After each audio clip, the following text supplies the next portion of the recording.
Across our country, 18 states and the District of Columbia legally allow people to use marijuana for medicinal reasons. Right now, there are 10 states with pending legislation, and Ohio groups are collecting signatures to take the issue to voters here. Tonight, 10 Investigates' Paul Aker takes us inside the fight, speaking with those for and against legalizing the leaf in the Buckeye State. Come on. Oh, boy. For Mimi Teston, just walking the dog hurts. See, like right now my back is aching. Mimi says she suffers from Crohn's disease and fibromyalgia. It's as if your nerve endings are on fire. You good boy. Truthfully, when I get back, I'm going to probably need a puff. A puff of marijuana. This is how it's given to me. It's all rolled up already. Mimi says she turned to marijuana after pain changed her life. I've been an actress. I did voiceover work. I did commercials. I sang for 22 years with an 18-piece big band. And she still has the voice to prove it. Embrace me, my sweet embraceable you. Embrace me, you irreplaceable you. Mimi says the music ended when the pain took over. Oh my Lord. Some episodes would last days. There were some days I couldn't even get out of bed with the fibromyalgia.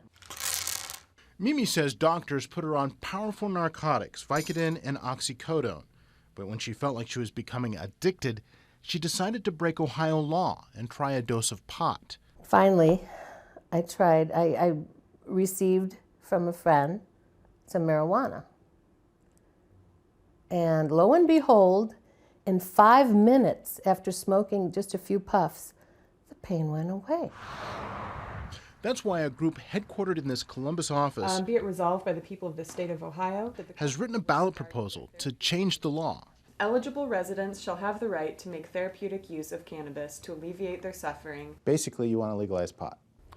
I refrain from using the word pot. In fact, marijuana doesn't really appeal to me. Cannabis is the scientific name, and I would prefer to call it cannabis. That's the summary, and that's the part that we talked about. Mary Jane Borden heads an organization called the Ohio Rights Group. She wants to legalize cannabis, as she refers to it, for industrial and medical purposes. Cannabis can come in, and so many people tell us this, I was able to start using cannabis and I virtually eliminated my use of opiates. Isn't that a powerful statement when you consider the opiate problem in the state of Ohio? Isn't that a powerful statement? Donna Gibbs thinks so. It's a civil rights movement for me. The 22-year-old is pounding the streets collecting signatures. She's trying to get that amendment drafted by the Ohio Rights Group on the ballot. Hi, ma'am. Sorry to bother you. I was wondering if you'd like to sign a petition for medical marijuana and industrial hemp? Okay. So what would Ohio look like if voters decided to legalize medical marijuana? Maybe a lot different. That's what I discovered when we took a road trip to a medical marijuana state. One pill makes you larger and one pill makes you small. In Michigan, a doctor can prescribe marijuana. Smoking caterpillar has given you the call. Something pot smokers celebrated at the 3rd annual THC Expo in Detroit. THC is the mind-altering part of marijuana. Count it, I think it's 10. Inside, we found tables full of everything marijuana, from smoking pipes to marijuana gardens in a pouch. Just add water. We've got 2 High Times awards in the last year.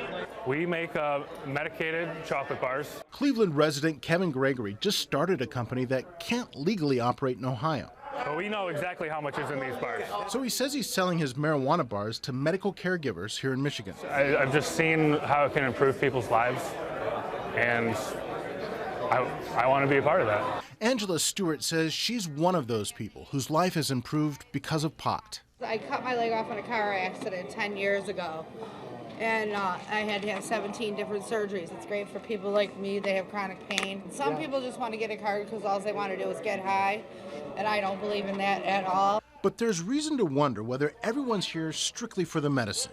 A doctor behind that curtain promises to approve the state-required marijuana card like this one for everything from muscle spasms to migraines. As the sign says, No medical records needed. And then there's the bus, this guy on the loudspeakers yelling about. Tell them about the vapor bus. The bus is here. They call this the vapor bus because smokers at the convention hop on it to get medicated.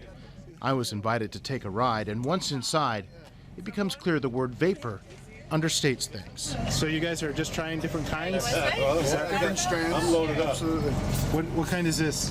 Look at this is alien moonshine. Say again? Alien moonshine. Alien moonshine, okay. And his medical need for marijuana? I personally had severe migraines. Oh, I first smoked my first joint in 6th grade. The 53-year-old Rick Wood also took the bus. Wood says a lot of people with medical cards smoke mostly for fun. You know, it might be medicinal, but they're using it for recreational. After about a half an hour, the bus comes to a stop at a secret location. People file down an empty side street, and I join them. Inside, a thick fog of pot smoke and a buffet of marijuana products for sale. You said this is a turtle? That's cannabis candy. Filled with pot? This stuff is called keef. The finest grain of powders like flour. Even in Michigan, this secret bazaar may not be legal. A spokeswoman from the Michigan Attorney General's office says only healthcare providers are supposed to dispense medical marijuana. Still, we found it going by the bagful.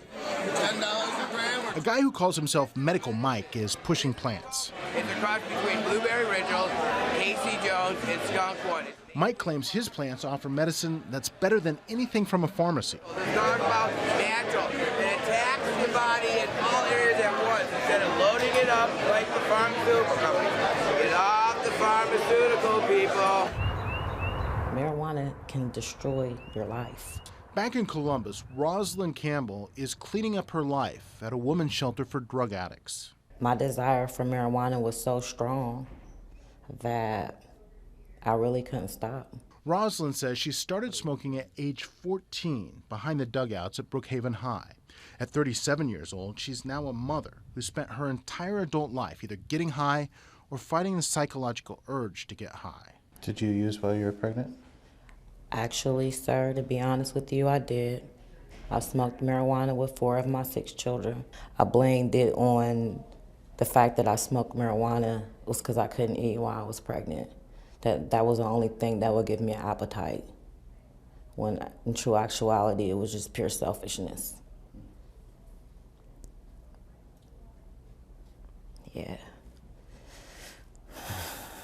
It's hard when you think about how you have detached yourself from reality and that doing drugs was way more important than being a mom.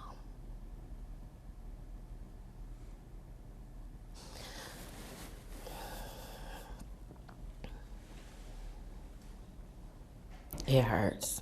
Rosalind says she's been clean for 10 months now, but she's worried what will happen if Ohio opens the door to marijuana like Michigan has.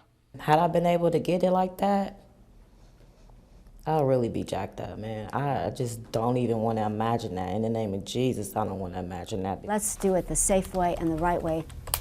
Marcy Seidel runs an Ohio nonprofit called the Drug-Free Action Alliance. Her group opposes making marijuana legal, even for patients who are close to death. What I'm saying is that people certainly have the right to do what they need to do, and people are doing what they need to do, and they're not going to jail, and they're not being arrested. What I'm saying that is if we do a sweeping, widespread public policy to handle a few people, we create probably so many more problems than we actually do in saving or helping people that are in those end stages. So let's be very thoughtful about how we do that. Seidel's group says marijuana should remain off limits as a medicine until the Food and Drug Administration approves it.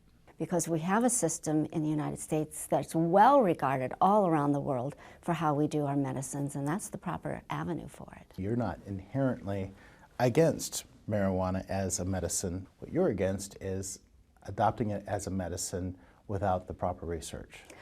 Exactly right. If it's so safe, why not just allow the FDA to study it and go through that channel? And I think the FDA would oblige us. Borden says another federal agency, the DEA, opposes legalization and has essentially vetoed FDA studies. It's not because there isn't science there, it's because these agencies won't let it happen. Science aside, critics say the Michigan model will lead to problems such as crashes due to impaired driving and more people hooked, like Rosalind. Why open the door to another chemical that would just cause more problems. Don't you think the door is already open a little? You know, if we have 20 million people using cannabis as current users, don't you think the door is already open? Shouldn't we instead, since the door is so wide open, capture this illegal market and regulate it? All right, come on. As for Mimi, she says pot is still opening doors for her. It's my medical crutch. And she's thrilled that she can walk through them. I'd probably be in a nursing home now if it were not for marijuana. Oh, buddy, come on. Now, while marijuana is allowed by state law, in some areas it is still illegal under federal law. The Obama administration has not yet said how it plans to handle this issue. They can see crimes take place even when no one is looking. They're crime cameras.